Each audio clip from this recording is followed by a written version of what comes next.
decided to start our holiday this morning with a sleep. As usual. With a sleep in. We decided 3 days ago we were going to go to Lizard Island. And we bought this boat back in 2016 to do trips like this. We've never done it. So we're just like, stuff it, we're going. And because the weather's magnificent. So we're just leaving Cairns, Blue Water Marina. We're heading up to Cooktown to get some fuel. And then we'll be heading out into the beautiful Barrier Reef for a trip down memory lane for this one, because 30 years ago he used to do all the marlin boat stuff, took the Queen of Sweden swimming, and so it's going to be a really lovely trip down memory lane to see what happens. So Merry Christmas everyone. If we go offline, we're wishing you a Merry Christmas, Happy New Year, and we'll see you on the other side, or until we run out of reception. As long as we're not on our side. No, oh God, don't even say that. All right, Happy Christmas people. So we had a 90-mile run to Cooktown in front of us, mostly sitting on about 8 knots to conserve fuel, but this gives me plenty of time to find some great fishing spots, many that I've never even fished yet. And of course I was using this trip as a bit of a recon mission to look for some good ground so that we can access it in our 6.5 metre boat from Cooktown. It's going to take us a while to get there if we keep turning around every time we see something on the damn sounder, honey bunny. Can't help it. I know. It's ingrained. It's the bane of my life. We can never just go from A. He doesn't want a sailboat because he doesn't want to go from A to C to G to F to D to go from A to B, but he doesn't mind doing bloody circles every 20 minutes. I don't want to pull the sails down every 20 minutes to look at something. We arrived in Cooktown around 3 p.m. and fueled up and went and got our last minute provisions. We had one last taste of civilization heading out to dinner before we headed off in the morning and ended up going off the grid. How lovely is it? Christmas Eve? Anybody's had a shower? I haven't had a shower. Oh, you haven't had a shower? You're just wet from sweat. Oh, yuck. We're finally on our way. Just about to go off the grid. We're just about to go off the grid. It's a bit scary. Scary for me because I'm always the one on social media. He is a reluctant social media person. So there's Cooktown behind us. We're heading for Lizard. We've actually thought we might even go to, I want to go back to Cape Melville. I was there years ago. You never know. We might not come back until the 5th of January. What do you reckon? 2021. 2021. I think we'll run out of petrol by then. On the way to Lizard, we side-scanned some great looking marks like wonky holes and shoals. We didn't do a great deal of fishing this trip, but certainly have some great marks for our next one. My aim was to make it to Blue Lagoon, the southeastern side of the island, by late afternoon. With the forecast saying storms from the west, then this is the best place to be. In fact, Lizard has the best anchorages anywhere in the marine park. Lizard Island is 57 miles from Cooktown, which makes it accessible to most 7 and 8 metre trailer boats. But you do have to do it in a good weather window, as the run back to Cooktown could get very uncomfortable. But otherwise, many people would not know it's actually in reach and a great place to take the family for a short holiday. Camping is available at Watson's Bay, but you'll need to get a permit. Well, here we are at Lizard Island. We're going into the Blue Lagoon, where we're going to stay for the night. Check it out.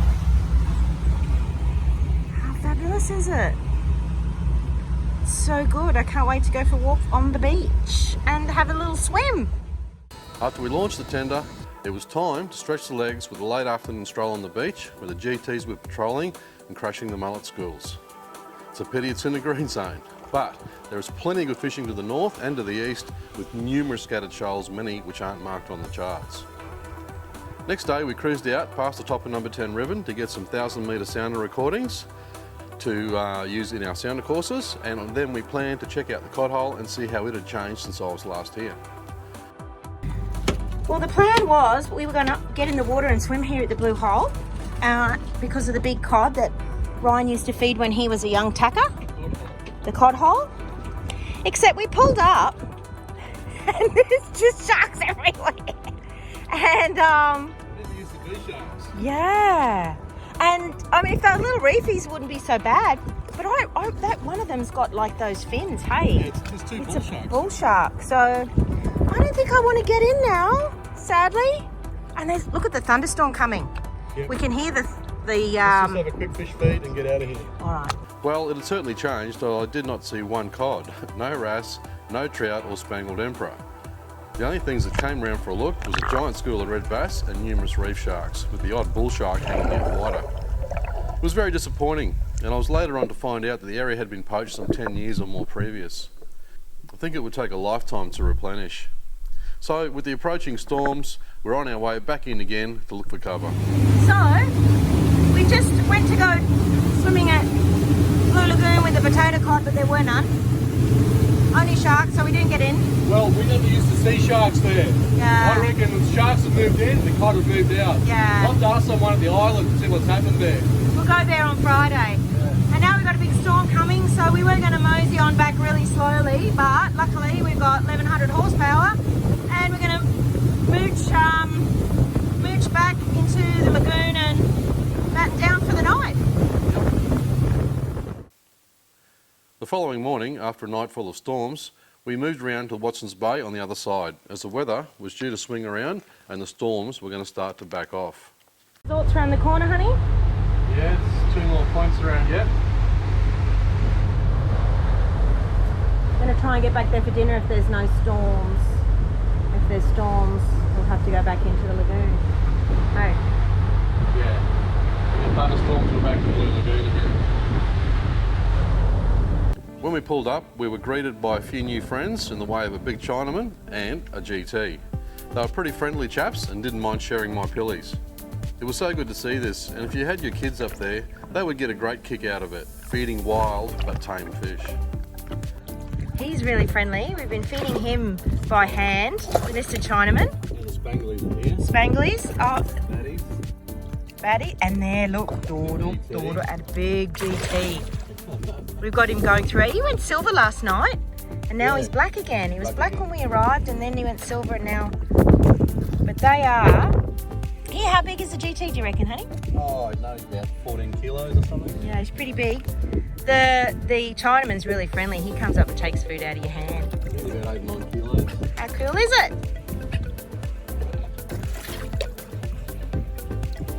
Oh, big GT came up then. Oh, I know. Watch your fingers. Has he got teeth? Yeah. They stayed with us the whole time and they were cleaning me out of my pilchards. I hadn't planned on doing a lot of fishing this trip, so I thought I'd better keep some. We decided to check out the coral in the bay where I used to swim around on a daily basis. To my surprise, the coral had got even better and some good populations of coral trout still in there.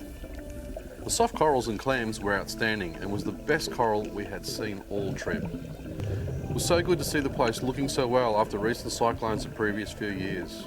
The snorkelling is easy in Watson's Bay and nice and safe with no currents, which is perfect for the family. Then it was time to head back for a shower and off to the Marlin Barn, where visitors can come for a meal and drinks, separate to the main resort. Brought back a few old memories for sure, as we used to hang out there all the time. So we're heading to the Marlin Bar.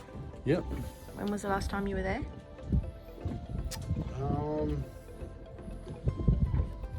Last time I was at the Marlin Bar was in, I think it was 97, 98, something like that anyway. Did you get drunk? Always. In those days. He said. Who's driving home? You can. Righto. Let's go. Yep, let's do it. Let's do it.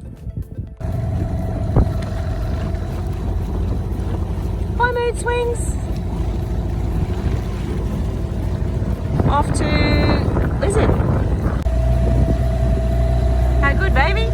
Yeah. Coming home? It's different now. A few new buildings here and a different beach shack. The Marlin Bar's had a bit of a rejig and... Rejink? Yeah. Looks flash. And look at the little thing over there. Beautiful. Well, we're here. Honey Bunny, how about it? Back in 89, these trees here, there was a real big one over there. It's obviously been blown over in the cyclone. And we had this young deckhand by the name of Champ. He's from the US. And the whole season we were teasing him about drop bears. And we set him up one night. He had a muck around fight with the other deckhand had a muck around fight with the skipper, and he raced off down here and all of a sudden there's some blood curdling yells and everyone come racing out because me and the other deckhand Mick, we got a teddy bear and broke a silent stick and drew big green fangs on it, stuck a fishing line around its neck and threw it up the tree, and we had it coming up and down on Grinner, the other deckhand. We poured tomato sauce all over him, so we made sure that everyone was behind Champ when they ran down, and there's this drop bear going up and down on him with big fangs, and we said, quick, everybody in the water. They don't like water. So everyone bolted for the drink and he was the first one to jump in. Left his mate stranded, the drop bear had him. There you go, Marlin bar, honey. So, names on the trophy? Or not yours isn't, but your boat is? Arthur Carolyn, that's when we won the 4th Lizard Island Black Whaling Classic. We had Arthur Carolyn and legendary heavy tackle angler Jono Johnson. Yep. And we beat the next boat by 5 fish. So oh wow! I think we caught more fish than just about the rest of the fleet. So that was our lucky tournament. So yeah. And that same year you won all the major tournaments. Yeah, we won all the major tournaments. That was a big year for us. Yeah. So next to the defibrillator is the emergency phone. I did not even know a phone like that existed anymore. How about it? Years ago. Does it even work, I wonder? Years ago, when you wanted to make a phone call here. It does, it's got a dial tone. Yeah. Years ago, when you wanted to make a phone call here, we used to have to swim all the way around to the research station. And that looks like the phone they had around there. Oh, 50-cent minimum fee. Oh my goodness. How about it? Oh! Bye, Marlin Bar. Next morning, we're off to Day Reef, well up to the north for a swim and check out some new spots to come back and fish on. We certainly found plenty of spots while we idled up there. The side imager doesn't leave too much uncovered. The fishing country is so huge up that way, even with the green zone around most of Lizard Island itself. Nice trout. Oh, honey bunny. Oh, wow, how beautiful is it? After a quick snorkel, it was time to make our way back, and I left Karen in charge of the wheel while I took a kip and she was going to head towards a sand cave for a look. On the way, she thought she ran over some interesting spots, so I recorded them on the screen, and later on, back in civilization, I actually realised she'd run over an historic shipwreck. It's now been reported to the appropriate bodies, and looking forward to heading up there for an investigative dive with the team at some stage. As I said before, the area is rich in history of trading vessels.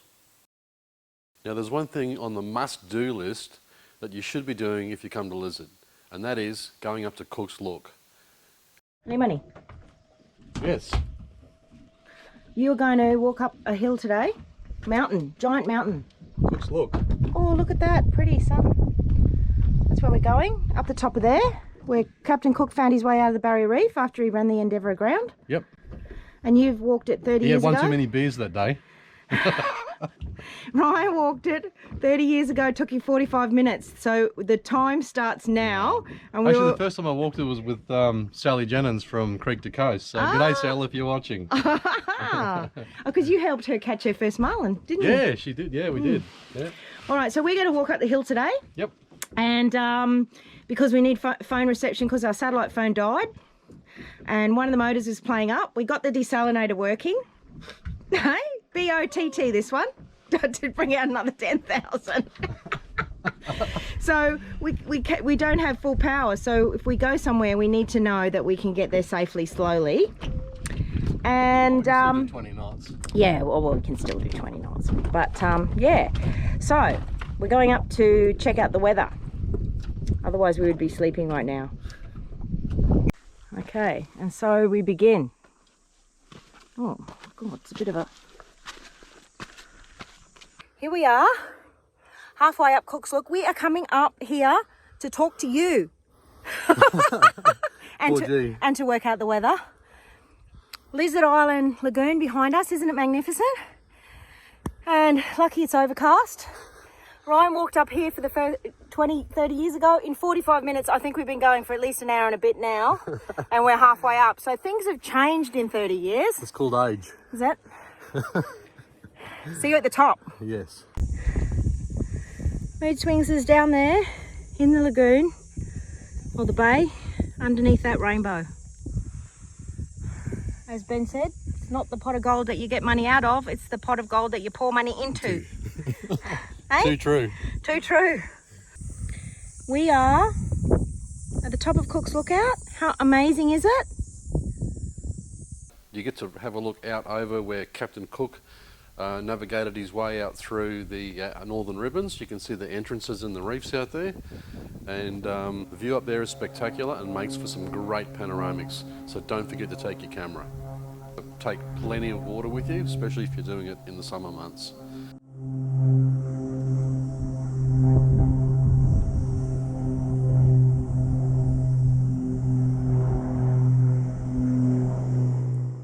The next day we decide to leave Lizard and head over towards Nymph Island.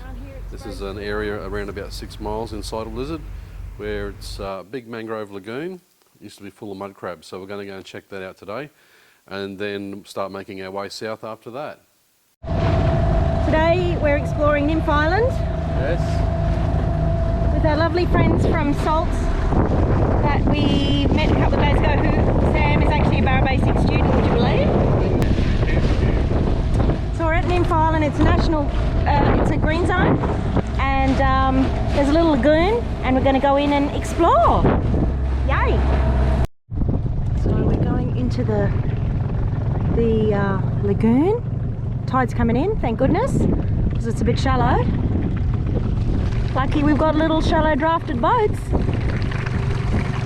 Sneaking in. Look how clean the water is. It's beautiful.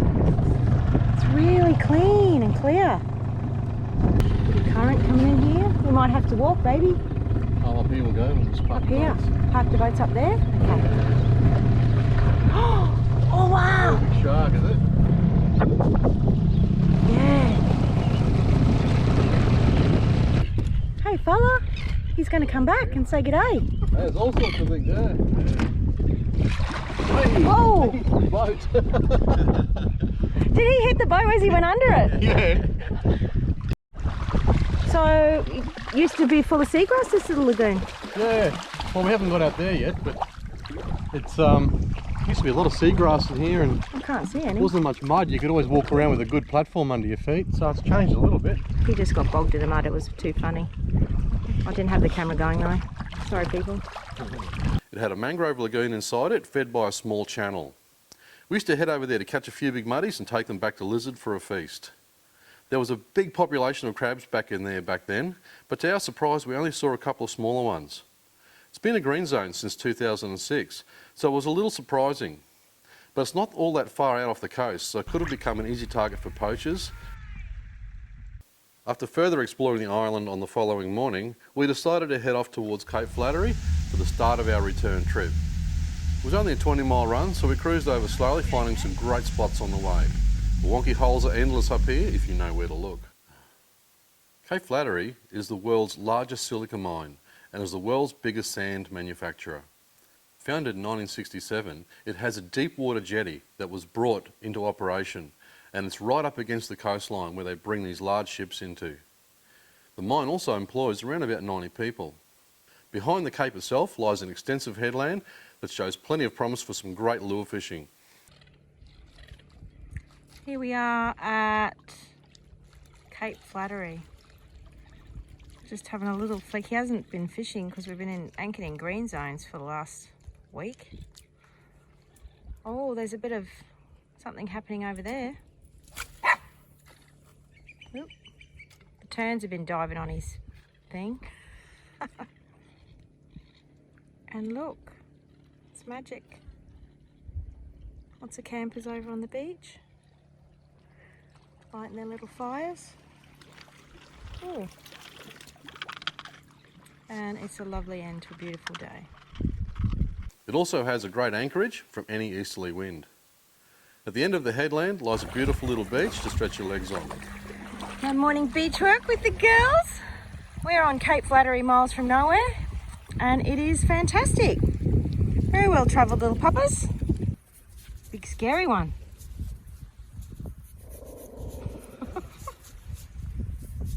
You gonna get them? There's got to be some fishies in there, darling. This little pond. Where are they? Out around the front, the next morning, I scanned up quite a few good fishing spots and got smoked by some big finger mark. So I moved out a little wider and found a good patch of scarlets on a wonky hole. We stopped here for a second to have a fish. That's them just going through. Oh, drop 2! Honey bunny, you need to sharpen your hooks. Now it's probably not the time to stir him up.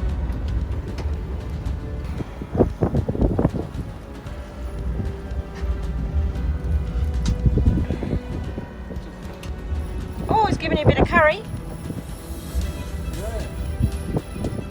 Oh, we haven't been doing much fishing. We've been in green zone.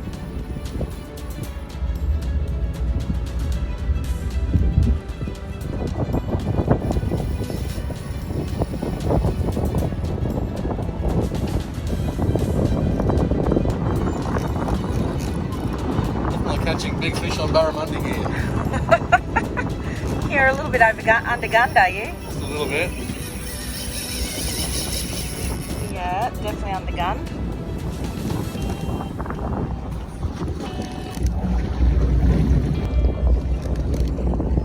Could almost throw a rock off the mainland here.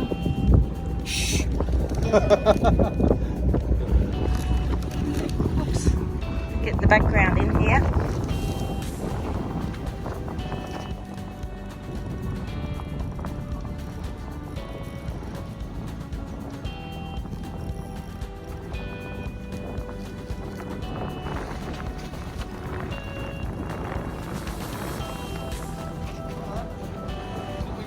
Woohoo!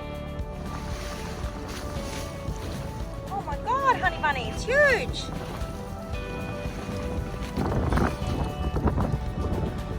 Woo! And look what comes on board! Hey? Wonky holes. Are we on a wonky hole? Yeah. Oh, that's what we spun around for. Oh, darling. While I could have caught several, we had no need for any more fish, so it was time to head out and check out a stunning little island. Two Isles is about 28 miles north of Cooktown and easily reached on a day trip in a small boat. The waters surrounding abound in GTs and plenty of small reef sharks cruising the shallows, and other reef species seen from a distance. Now we are at Two Isles. Isles. Went for a fish this morning, caught a big nanny guy. Dogs are very excited. We're going ashore. How magic does that look? It is divine. It's 2 islands and we can go in between them. So let's go and have a little look. How fabulous is it to be able to just come to a deserted island? Not so deserted. Look, I'll pretend it's deserted. It's a deserted island, except, oh, there's another boat. Damn. Having fun? Yeah, it's a nice little spot, isn't it? It's a beauty. How good was that? Fantastic. What a place for a swim. It's I beautiful know. there. Amazing. Look at this one. It's worn out. Oh, we've only just left the beach. She's worn out. This one's a bit old and wiser. How good was that? Nice little spot, eh? Unbelievable. 2 Isles. The best anchorage is on the northwestern corner where you can get in relatively close to the sand spit. It's also a stunning spot for a swim while overlooking Cape Flattery.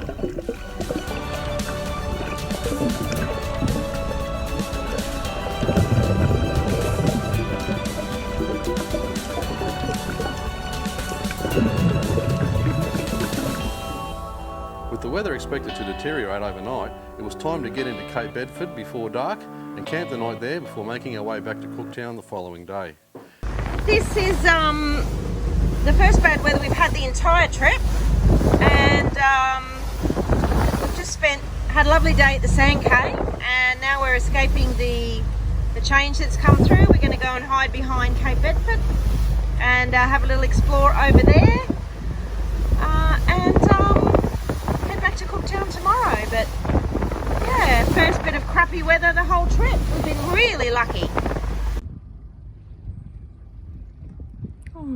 Nice and calm in here behind very impressive Cape Bedford. The sun setting.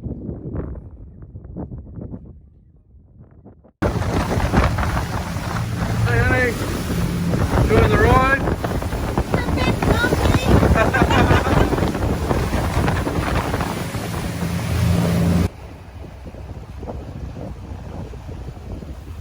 The next night, we stretched our legs back in Cooktown and enjoyed our first meal back on the mainland. And then back to the boat to prep for an early but bumpy trip back to Cairns. We just came ashore because the girls were like, they so want to go for a walk. And I was like, oh, we got to go to the IGA. I was like, catch a cab. I'm like, come on, take the girls for a walk. We bring the tender over and first thing, it starts pouring down. So anyway, it's just like having a shower, darling. He's not impressed. Goodbye, beautiful Cooktown. Until next time. We're finally heading home. Oh, bye. And it could be a bit hairy today. Wind's supposed to come up, a few thunderstorms about, but we've only got a short hop and some big ass engines if we need to get anywhere in a hurry. So we'll see you soon, Cairns. After an early breakfast and one last look at Cooktown, it was time to tack our way back through the squalls. I headed out wide first and was going to try a reef hop, but the worst squalls were mainly offshore, so a change of course saw us hit some lovely weather in near the coast. We had a good few hours cruising by the rainforest-lined shores and was simply stunning. Well, we're definitely coming back here. This is magnificent. It's been really crappy weather, so we hightailed it, and actually when we went up, we went out where those ships are, and we have done the Bloomfield track through here in the car, but the coastline is absolutely amazing. So next trip up, we're going to come in close, hey baby, and just explore all these amazing locations. Look, that's Cape Drib up there, over there, and all the headlands are just spectacular. Next trip, hey? I reckon. We were well into the last 40 miles now, and the squall started again just to the north of Snapper Island. So we wandered along at 8 knots, just looking for some wonky holes as we travelled along while riding out the odd squall. We did find a few holes, but south of Port Douglas things really started to turn on its head. The radar was showing 2 big squalls heading for a collision right in front of us. While I was expecting some serious wind, I didn't think it would turn electrical and in the manner that it did. This is what I call pissing down. Just a little bit. Just a little bit. And such an opportune time for the front clear to break. The zipper is pissing in. We've got a bucket down there trying to catch it. One dog shitting itself. The other dog doesn't want to get wet. What do you reckon, honey bunny? Oh, it's a boatie's life, isn't it? Now, aren't you glad you're not in the 6 metre with no canopy now? Hey? It is absolutely pelting. So, honey bunny, was that fun? Oh. It was lightning crashing around. We had the graphite rods. Lightning bolts come down around us and that not actually hit us. We had the graphite rods out, and halfway it was like, oh my god, we better put them inside.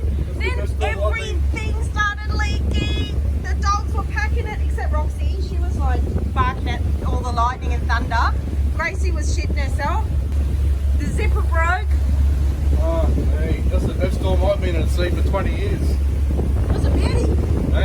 We just stumbled into it so It just innocently. developed over us. It's on its way to Port Douglas now. Yeah, look how Port Douglas is all we can say. Woo! Anyway, we're close to home. We were going to fuel up, but we've changed our mind. We're just going to park this thing and chill out. Yeah. Or 10. And was a crazy way to end the trip. It was like our punishment for having 2 great weeks of glass outs. I certainly look forward to my next trip up there, and this time some serious fishing.